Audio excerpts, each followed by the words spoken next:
Hello friends, welcome to Unifun. இந்த வீடியோவில் எதை பற்றி பார்க்க போகிறோம் அப்படின்னா, கம்யூனிகேஷன் சிஸ்டம் EC3491 சப்ஜெக்ட்டு. இது வந்து இசி ஸ்டூடெண்ட்ஸுக்கு 4th செமஸ்டர் சப்ஜெக்ட் இது. இந்த சப்ஜெக்ட் வந்து பார்த்தீங்கன்னாக்கா, உங்களுக்கு வந்து ஒரு ப்ராப்ளமேட்டிக்கும் இருக்கும், அந்தமாரி தியரியுமே இருக்கும். ஸோ தியரி மட்டும் டிபெண்ட் பண்ணியிருந்தால் மட்டும் இதை நம்ம கிளியர் பண்ணிட முடியுமான்னா ரொம்ப கஷ்டமான ஒன்று தான். இந்த வீடியோவில் வந்து எந்தெந்த டாபிக்ஸ் வந்து கவர் பண்ணணும் அப்படிங்கிறது மட்டும் தான் நம்ம வந்து டிஸ்கஸ் பண்ண போகிறோம். இது எப்படி டிஸ்கஸ் பண்ண போகிறோம் அப்படின்னா, 2 கொஷின் பேப்பர்ஸ் வந்து கம்பேர் பண்ணி படிக்க போகிறோம். ஸோ இதை பற்றி நம்ம பார்க்கலாம் தெளிவாக. வாங்க வீடியோ ஸ்டார்ட் பண்ணலாம்.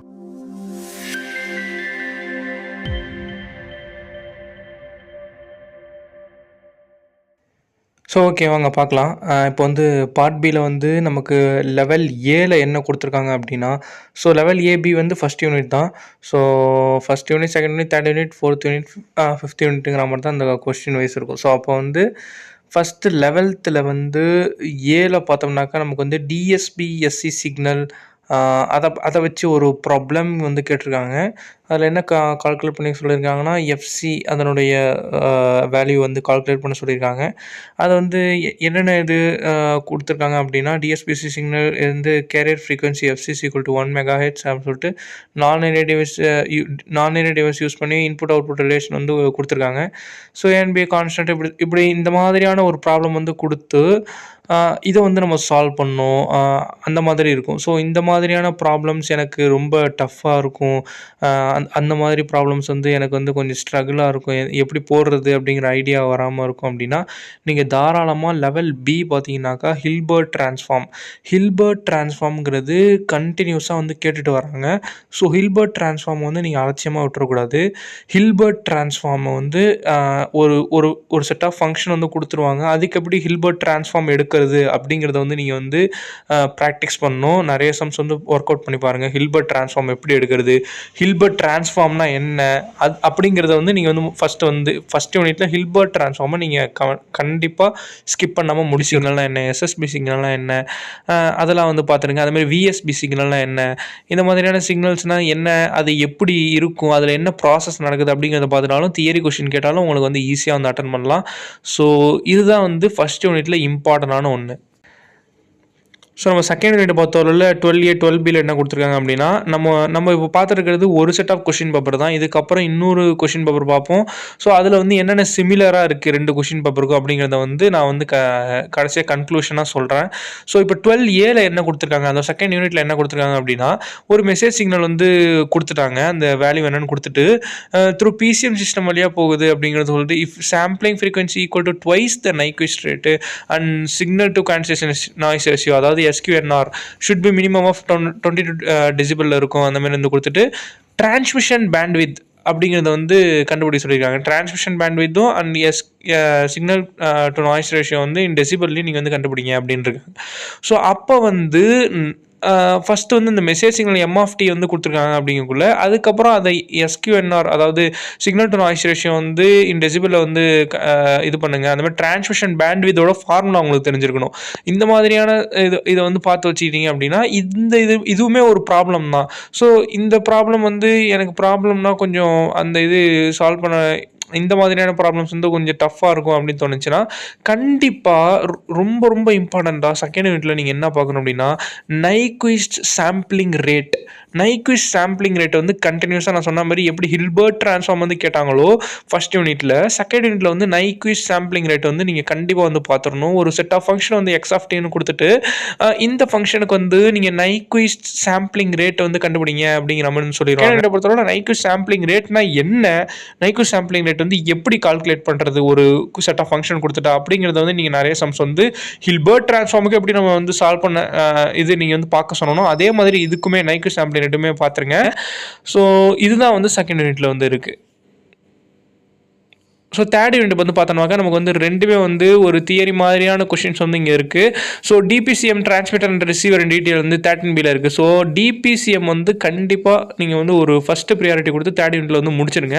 ஏன்னா டிபிசிஎம் கொஷின் அப்படிங்கிறது ஒரு நார்மலான, நம்ம வந்து ரொம்ப டஃப்பான கொஷின் சொல்ல முடியாது. ஸோ தியரி ப்ளஸ் அந்த சிக்னல்ஸ் அந்த இது தான் இருக்கும். டிரான்ஸ்மிட்டரில் எப்படி இருக்கும், ரிசீவரில் எப்படி இருக்கும் அப்படிங்கிற மாதிரி தான் இருக்கும். ஸோ இப்போ டிபிசிஎம் டிரான்ஸ்மிட்டர் ரிசீவர் வந்து ஃபஸ்ட்டு வந்து கம்ப்ளீட் பண்ணிடுங்க. அப்புறம் வந்து வைட்டர் பிட் டிகோடர்ஸ் அந்த வைட்டர் வெட்டர்பி டிகோடர்ஸுமே வந்து கிட்டத்தட்ட நமக்கு வந்து ரொம்ப ஈஸியாக தான் இருக்கும். அந்த டிகோடர்ஸ் எப்படி வந்து பர்ஃபார்ம் பண்ணுது அப்படிங்கிற மாதிரியான இருக்கும். ஸோ அப்போ 13A 13Bயில் வந்து இந்த 2 கொஷின் வந்து இம்பார்ட்டன்ட் ஆனது.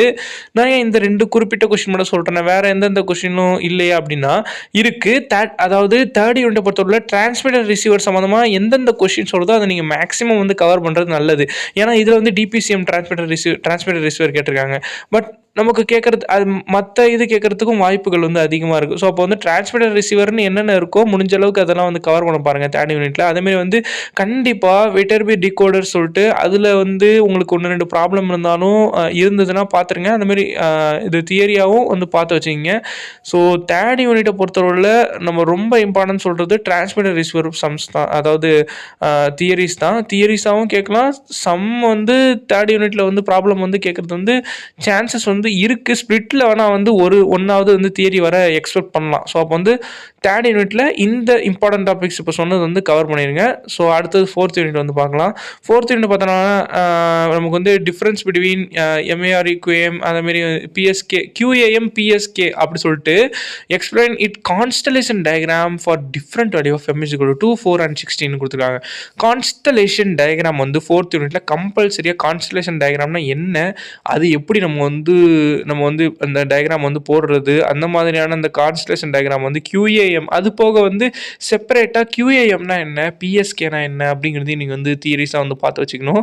அது போக வந்து இப்போ நான் சொன்ன மாதிரி கான்ஸ்டலேஷன் டயக்ராம் வந்து ஒரு M = 2, 4, 16 இப்படிங்கிற மாதிரி வேல்யூ வந்து கொடுத்துட்டாங்க அப்படின்னா அதுக்கு வந்து நம்ம எப்படி வந்து சால்வ் பண்ணுறது அப்படிங்கிறதையும் நம்ம வந்து பார்த்து வச்சுக்கோங்க. ஆம்ப்ளிடியூட் ஷிஃப்ட் கீயிங் அந்தமாரி பைனரி ஃபேஸ் ஷிஃப்ட் கீயிங் இந்த 2 இதையுமே நீங்கள் வந்து கம்ப்ளீட்டாக அதுக்கான தியரியாகவும் தனியாகவும் வந்து பார்த்து வச்சுக்கிட்டு ப்ளஸ் வந்து இதில் MFT வந்து கொடுத்துருக்காங்க. அது இப்போ வந்து 1024 லெவல் PCM சிஸ்டம் கொடுத்துட்டு the result signal is transmitted through free space by using binary signal technique, find the transmission bandwidth கொடுத்தாங்க. டிரான்ஸ்மிஷன் பேண்ட்வித் தான் வந்து மேக்ஸிமம் வந்து கண்டுபிடிக்க சொல்லுவாங்க. ஸோ அப்படி கண்டுபிடிக்க சொல்லக்குள்ள நீங்கள் வந்து மாடுலேஷன் டெக்னிக் தான் வந்து வித்தியாசமாக, அதாவது ASK வந்து யூஸ் பண்ணுங்கள், BPSK வந்து யூஸ் பண்ணுங்கள், அந்த மாதிரி வந்து கொடுக்கக்குள்ள நீங்கள் வந்து நீங்கள் டிரான்ஸ்மிஷன் பேண்ட்வித் எப்படி ஒவ்வொரு இதுக்கும் கண்டுபிடிக்கிறது, இந்தந்த மாடுலேஷன் டெக்னிக் வந்து எப்படி வச்சு கண்டுபிடிக்கிறது அப்படிங்கிற மாதிரியான அந்த ஒரு ஃபார்முலாஸும் வந்து பார்த்துருங்க. ஏன்னா MFT கொடுத்துருவாங்க. அந்த MFT எப்படி இருக்கும், அதாவது மெசேஜ் சிக்னல் எப்படி இருக்குங்கிறது நம்ம ப்ரெடிக்ட் பண்ண முடியாது. ஸோ MFT வந்து கொடுத்துருவாங்க. நம்ம ஃபோக்கஸ் பண்ணி படிக்க வேண்டியது என்ன அப்படின்னா, இது அந்த மாதிரி கொடுத்துட்டாங்க அப்படின்னா அதுக்கு ASK BPSK அப்ளை பண்ணி எப்படி டிரான்ஸ்மிஷன் பேண்ட்வித் வந்து கண்டுபிடிக்கிறது அப்படிங்கிற மாதிரியான ப்ராப்ளம்ஸ் வந்து பார்த்துருங்க. ஸோ 5th யூனிட் வந்து பார்க்கலாம். 5th யூனிட் வந்து கிட்டத்தட்ட நமக்கு வந்து என்ன கேட்டிருக்காங்க அப்படின்னா, ஃபஸ்ட்டு இது வந்து எக்ஸ்பிரஷன் கேட்டிருக்காங்க, அடுத்ததில் வந்து ஒரு கிட்டத்தட்ட தியரி மாதிரி கேட்டிருக்காங்க. ஸோ 5th யூனிட்டில் வந்து what is the matched filter receiver. So இது வந்து ஒரு ஃபஸ்ட்டு வந்து தியரியாக மேட்ச்டு ஃபில்டர் ரிசீவர்னா என்ன அப்படின்னு எழுதிட்டு இம்பல்ஸ் ரெஸ்பான்ஸுக்கு வந்து டெரிவேஷன் வந்து அதாவது டெரைவ் பண்ணுங்க அப்படின்னு இருக்காங்க. ஸோ இப்போ இம்பல்ஸ் ரெஸ்பான்ஸ் வந்து கண்டுபிடிக்கணும் அப்படின்னா அதுக்கு அந்த டெரிவேஷன் எக்ஸ்பிரஷன் வந்து நம்ம வந்து போடுற மாதிரி இருக்கும். அதேமாரி 5th யூனிட்ல இன்னொரு ஒரு இம்பார்ட்டன்டான டாபிக் வந்து ISI தான். ஐஎஸ்ஐனா இன்டர் சிம்பிள் இன்டர்ஃபரன்ஸ். இந்த இதை வந்து நீங்கள் இன்டர் சிம்பிள் எந்த டாபிக் மேட்ச்டு ஃபில்டர் ரிசீவர் படிக்கிறீங்களோ இல்லையோ, எக்ஸ்பிரஷன் வந்து படிக்கிறீங்களோ இல்லையோ, ஐஎஸ்ஐ வந்து கம்பல்சரி வந்து கவர் பண்ணிடுங்க. அது போக method what are the ways to reduce ISI அப்படிங்கிறது வந்து கொடுத்துருக்காங்க. ப்ளஸ் வந்து டிஸ்கஸ் இன் டீட்டெயில், அவ்வளோதான். ஸோ அப்போ என்ன சொல்லியிருக்காங்க அப்படின்னா, ஐஎஸ்ஐங்கிற டாப்பிக்கை வந்து நீங்கள் ஃபஸ்ட்டு கவர் பண்ணிவிட்டு அதை எப்படி ரெடியூஸ் பண்ணுறது அப்படிங்கிறதையும் எழுதுனா போதும். உங்களுக்கு வந்து கிட்டத்தட்ட 13 மார்க் அப்படியே எடுத்துடலாம். ஸோ அப்போ ஐஎஸ்ஐ டாப்பிக் வந்து ஃபஸ்ட்டு வந்து 5th யூனிட்டில் வந்து கவர் பண்ணணும். அதுக்கப்புறம் மேட்ச்டு ஃபில்டர் ரிசீவர், அதுக்கப்புறம் இம்பல்ஸ் ரெஸ்பான்ஸ் டெரிவேஷன்ஸ், அதுக்கப்புறம் என்னென்ன ரிசீவர்ஸ் இருக்கோ அந்த இதெல்லாம் நீங்கள் வந்து பார்க்குற மாதிரி இருக்கும். ஸோ இதெல்லாம் தான் 5th யூனிட்டில் இருக்குது. ஸோ இப்போ next set of question paper நம்ம வந்து பார்த்தோம் அப்படின்னா பார்ட் பி அப்படின்னு சொல்லிட்டு ஸ்பிளிட் டைப் வந்து பயங்கரமாக ஸ்பிளிட் பண்ணி கேட்டிருக்காங்க. ஸோ இது வந்து நமக்கு வந்து நவம்பர் டிசம்பர், போன தடவை பார்த்தது வந்து April May. So November December 2023 எந்த மாதிரியான வந்து கேட்டிருக்காங்க அப்படின்னா, ஃபர்ஸ்ட் வந்து லெவல் A லெவல் B பாருங்க. இப்போ வந்து ஸ்பிளிட் டைப் பயங்கரமாக இருக்கா, எப்படி கேட்டிருக்காங்க, state and illustrate Hilbert transform சொல்லணும். ஹில்பர்ட் ட்ரான்ஸ்ஃபார்ம் படிக்கணும் அப்படின்னு, அதுக்கப்புறம் state and prove any 3 properties of Hilbert transform. Hilbert ட்ரான்ஸ்ஃபார்மோட ப்ராப்பர்ட்டிஸ்ன்னு சொல்லுவாங்க. ப்ராப்பர்ட்டிஸ்னால் ரொம்ப பெருசாக இருக்காது, ஆனால் அதை ப்ரூஃப் பண்ணணும் அப்படின்னா அது கொஞ்சம் ப்ரூஃபிங் வந்து கொஞ்சம் இதாக இருக்கும். ஆனால் 3 ப்ராப்பர்ட்டிஸ் தானே கேட்டிருக்காங்க. ஸோ அப்போ 3 ப்ராப்பர்ட்டிஸ் மட்டும் நீங்கள் ப்ரூவோட பார்த்து வச்சுக்கிறது நல்லது. கிட்டத்தட்ட 6 மார்க் வந்து ப்ரொவைட் பண்ணுறாங்க. அதுக்கப்புறம் ஹில்பர்ட் ட்ரான்ஸ்ஃபார்ம் ஒரு ஃபங்க்ஷன் கொடுத்துட்டு அதுக்கு ஹில்பர்ட் ட்ரான்ஸ்ஃபார்ம் வந்து கண்டுபிடிங்க. அதே மாதிரி தான் நம்ம ஏற்கனவே பார்த்த மாதிரி தான். ஸோ அப்போ ஹில்பர்ட் ட்ரான்ஸ்ஃபார்ம் வந்து ஃபர்ஸ்ட் யூனிட்ல வந்து கம்ப்ளீட்டாக வந்து கவர் பண்ணிடுங்க. அதுக்கப்புறம் பாருங்க லெவல் பியில் elaborate on pre envelope and complex envelope amplitude modulation technique. Pre envelope, complex envelope அப்படிங்கிற வந்து ஏஎம் டெக்னிக்ஸ் வந்து கேட்டிருக்காங்க. அதுக்கு 7 மார்க்கு. அது அது நீங்கள் வந்து போடுற மாதிரி இருக்கும். தியரி கொஷின் மாதிரி தான் கிட்டத்தட்ட. அதுக்கப்புறம் mathematical expression for DSB SC SSB SC modulated signal அப்படிங்கிறாங்க. ஸோ இப்போ டிஎஸ்பி எஸ்எஸ்பி விஎஸ்பி நீங்கள் பார்க்குறீங்க அப்படின்னா அது தியரி மட்டும் பார்க்காம அதனுடைய டெரிவேஷன்ஸ் அந்த மேத்தமெட்டிக்கல் எக்ஸ்பிரஷனையும் நீங்கள் வந்து பார்த்து வச்சுக்கிறது ரொம்ப நல்லது. அதுவுமே வெறும் டிஎஸ்பி எஸ்எஸ்பி இல்லாமல் டிஎஸ்பியில் எஸ்சி சிக்னல் வந்து நீங்கள் வந்து பார்த்து வச்சுக்கணும். ஸோ 12A இப்போ நம்ம இதெல்லாம் தான் வந்து ஃபர்ஸ்ட் யூனிட்ல நம்ம ஏற்கனவே பார்த்தது. இந்த இது பார்த்தது இதெல்லாமே வந்து கவர் பண்ணிருங்க. 12ல வந்து பார்த்தோன்னாக்கா பிஏஎம் பிபிஎம் பிடபிள்யூஎம் வந்து கொடுத்துருக்கலாம். வந்து நீங்கள் வந்து கம்பேர் பண்ணி படிச்சிங்க. ஈஸியானது தான். 6 மார்க் தான் வந்து கொடுத்துருக்காங்க அப்படிங்கிறதுனால 2 மார்க் மாதிரியும் வந்து நீங்கள் வந்து பார்த்துக்கலாம். ஆனால் பெட்டர் வந்து நீங்கள் வந்து ஒரு 8 மார்க்கோ ஒரு 5 மார்க் மாதிரியோ கொஞ்சம் பெருசாக பார்த்து வச்சிங்க அப்படின்னா அதை உங்களுக்கு வந்து ஃபுல்லாக கேட்கறதுக்கும் வாய்ப்புகள் இருந்தாலும் பிஐஎம்னா என்ன டிஸ்கஸ் பண்ணுங்கள் டீட்டெயிலாக அப்படிங்கிட்டாலும் நீங்கள் வந்து எழுத தெரியணும். அந்த மாதிரி கேட்குறதுக்கு வாய்ப்புகள் வந்து கம்மி. பட் இருந்தாலும் நீங்கள் கம்பேர் பண்ணி ஒரு 5 மார்க்கோ அல்லது ஒரு 8 மார்க் மாதிரியோ ஸ்பிளிட் டைப் மாதிரியோ நீங்கள் வந்து ஒவ்வொரு பிஐஎம் பிபிஎம் பிடபிள்யூஎம்மும் கம்பேர் பண்ணி படிச்சிங்க. அதுக்கப்புறம் என்ன சொல்லியிருக்காங்க, அனலாக் சிக்னல் அதே மாதிரி வந்து ஒரு அனலாக் சிக்னல் நம்ம ஏற்கனவே பார்த்த மாதிரி கொடுத்துட்டு செகண்ட் யூனிட்ல என்ன சொல்லியிருக்காங்க அப்படின்னா என்ன கண்டுபிடிக்கணும் அப்படின்னா வந்து இஃப் த அனலாக் சிக்னல் வந்து determine the number of quantization level quantization அப்படிங்கிற அந்த டாபிக் வந்து கவர் பண்ணி ஆகணும்.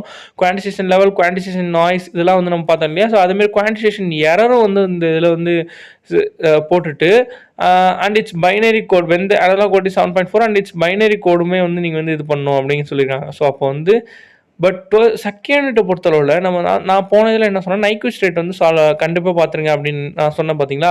அதேமாதிரி 12Bயில் பாருங்கள் செகண்ட் பாயிண்ட்டில் find out the Nyquist sampling ரேட்டுன்னு சொல்லிட்டு ஒரு குறிப்பிட்ட x of t y of t வந்து கொடுத்துட்டாங்க இல்லையா. ஸோ அதில் வந்து நீங்கள் நைக்விஸ்ட் சாம்பிளிங் ரேட் கண்டுபிடிக்கிற மாதிரி இருக்கும். அதனால நைக்விஸ்ட் சாம்பிளிங் ரேட்டை வந்து ஸ்கிப் பண்ணாதீங்க. அதுக்கப்புறம் டிடிஎம் எஃப்டிஎம் வந்து கேட்டிருக்காங்க. டிடிஎம் எஃப்டிஎம் வந்து ரொம்ப சிம்பிள் தான். Time division multiplexing, frequency division multiplexing. So இது 2 மல்டிப்ளெக்சிங் டெக்னிக்ஸையும் நீங்கள் வந்து கண்டிப்பாக பார்த்துக்குங்க. அதேமாதிரி அப்ளிகேஷன் அதனுடைய அப்ளிகேஷன்ஸ் வந்து 1-2-3 பாயிண்டாக இருக்கும். ஸோ அந்த நோட்ஸ் வந்து நான் வந்து அப்டேட் பண்ணுறேன். நீங்கள் வந்து அதையுமே வந்து படிச்சிங்க. ஸோ இதெல்லாம் தான் வந்து செகண்ட் யூனிட்ல இருக்குது இம்பார்ட்டண்ட்டாக கவர் பண்ண வேண்டியது. ஸோ அப்புறம் தேர்ட் யூனிட் வந்து பார்த்தோன்னாக்கா மெயினானது லீனியர் பிளாக் கோடு ப்ராப்ளம் தான். இது அந்த பேப்பரில் இல்லை. பட் இந்த பேப்பரில் லீனியர் பிளாக் கோட் ப்ராப்ளம் வந்து நமக்கு கேட்கறதுக்கு வாய்ப்புகள் வந்து அதிகமாக இருக்குது. அது போக இந்த லீனியர் பிளாக் கோட் ப்ராப்ளம் வந்து ரொம்ப கஷ்டமாக இருக்குமா அப்படின்னு கேட்டிங்கன்னா இல்லவே இல்லை. ரொம்ப சிம்பிளானது தான். இதையுமே நான் வந்து என்னோட டெலிகிராம் சேனல் வந்து அப்டேட் பண்ணுறேன். நீங்கள் பார்த்துக்கலாம். ஸோ சிம்பிளான ப்ராப்ளம் தான். இதை ஒரு வாட்டி கோ த்ரூ பண்ணிங்க. Linear block code problem. அதே லீனியர் பிளாக் கோடில் வந்து ஒரு சின்ன ஒரு இது பண்ணி cyclic code define by generator polynomial கொடுத்துட்டு என்கோடர் டெவலப் பண்ணுங்க. ஜென்ரேட்டர் மேட்ரிக்ஸ் பேரிட்டி செக் இதுவுமே வந்து லீனியர் பிளாக் கோட் ப்ராப்ளம் மாதிரி தான் இருக்கும். பட் இங்கே வந்து ஒரு ஜி ஆஃப் எக்ஸ்ன்னு சொல்லிட்டு ஒரு ஃபங்க்ஷன் வந்து கொடுத்துட்டாங்க. ஸோ இதுலேருந்து நம்ம சால்வ் பண்ணுற மாதிரி இருக்கும். இந்த மாதிரி வந்து நம்ம இந்த மாதிரி ப்ராப்ளம்ஸும் வந்து பார்த்து வச்சுக்கணும். So generator matrix, parity check மேட்ரிக்ஸ்லாம் வந்து ஈஸியாகவே நம்ம வந்து கிரியேட் பண்ண முடியும். ரொம்ப சிம்பிளான டெக்னிக்ஸ் தான் நம்ம வந்து புரிஞ்சுக்கிட்டா. அதுக்கப்புறம் ஃபோர்த் யூனிட் வந்து பொறுத்தளவில் பார்த்தீங்கன்னாக்கா கம்பேர் த மெரிட்ஸ் பிபிஎஸ்கே கியூபிஎஸ்கே பார்த்துக்கணும். நீங்கள் வந்து இந்த இதில் இதுக்குமே 6 மார்க் தான் வந்து கொடுத்துருக்காங்க. ஸ்பிளிட் டைப் பயங்கரமாக ஸ்பிளிட் பண்ணி கேட்டிருக்காங்க. இப்போ பிபிஎஸ்கே கியூபிஎஸ்கே பிஇஆர் அந்த மாதிரியான டேர்ம்ஸ் வந்து பார்த்து வச்சுக்கிட்டீங்கன்னாக்க நீங்கள் உங்களுக்கு ப்ராப்ளமே கேட்டாலும் அந்த நம்ம படிச்சிருக்க அந்த ஃபார்முலா வச்சு நம்ம அப்ளை பண்ணி ஓரளவு சால்வ் பண்ண முடியும். ஸோ 5th யூனிட் பொறுத்தளவில் என்ன கேட்டிருக்காங்க அப்படின்னா நான் ஐஎஸ்ஐ வந்து படிக்க சொன்னேன் இல்லையா போனதுல, அந்த இதை ஃபஸ்ட் வந்து கவர் பண்ணிடுங்க. அதுக்கப்புறம் இங்கே என்ன கேட்டிருக்காங்க அப்படின்னா ஃபாலோயிங் கான்செப்ட் வித் மேத்தமெட்டிக்கல் எக்ஸ்பிரஷனோட receiver noise, false alarm, matched filter இது எல்லாமே நீங்கள் வந்து இன்னமும் பல டேர்ம்ஸ் இருக்குது. ஸோ இந்த டேர்ம்ஸுக்கெல்லாம் நீங்கள் வந்து மேத்தமெட்டிக்கல் எக்ஸ்பிரஷன் பார்க்குற மாதிரி இருக்கும். ஸோ இல்லை ப்ரோ மேத்தமெட்டிக்கல் எக்ஸ்பிரஷன் கொஞ்சம் கஷ்டமாக இருக்கும் அப்படின்னா explain detail about channel equaliser by focusing more on the zero forcing equaliser இசட்எஃப்னு சொல்லுவாங்க. And minimum mean square errors equaliser MMSEE with necessary figure block diagram and mathematical expression. என்ன கேட்டிருக்காங்க, channel equaliser by focusing more on zero ZF focus பண்ணி இருக்கணும். Minimum mean square error இருக்கணும் MMSEE அப்படின்னு சொல்லிட்டு அதுக்கான பிளாக் டயக்ராம் மேத்தமெட்டிக்கல் எக்ஸ்பிரஷன் கம்ப்ளீட்டாக இதெல்லாம் போட்டிங்கன்னா உங்களுக்கு 13 மார்க்கு அப்படிங்கிறாங்க. ஸோ சேனல் லிகரேச்சர் பை ஃபோக்கஸிங் அந்த மாதிரி இசட்எஃப்இ, எம்எம்எஸ்இ இதெல்லாம் வந்து நீங்கள் வந்து பார்த்து வச்சுக்கிறது ரொம்ப நல்லது யூனிட்டில். இப்போ வந்து இந்த 2 பேப்பரை கம்பேர் பண்ணி நான் சொன்ன மாதிரி டாபிக்ஸ் வந்து கவர் பண்ணிட்டு தென் வந்து பாக்கி இருக்கிற ரிமைனிங் டாபிக்ஸ் வந்து நீங்கள் வந்து கவர் பண்ணலாம். படிக்காத டாபிக் நான் சொல்லியிருந்தேன் அப்படின்னா அதை வந்து நீங்கள் வந்து கவர் பண்ணுறது ரொம்ப நல்லது. ஸோ அவ்வளோதான் இந்த வீடியோ. ஏதாவது டவுட் இருந்தால் கமெண்ட் செக்ஷனில் கேளுங்க. மெட்டீரியல்ஸ் வந்து டெலகிராம் சேனலில் அப்லோட் பண்ணியிருக்கேன். ஸோ மறக்காமல் வந்து ஜாயின் பண்ணிக்கிங்க. ஸோ அடுத்த இன்ட்ரெஸ்டிங்கான வீடியோவில் நான் உங்களை வந்து சந்திக்கிறேன். தேங்க்யூ.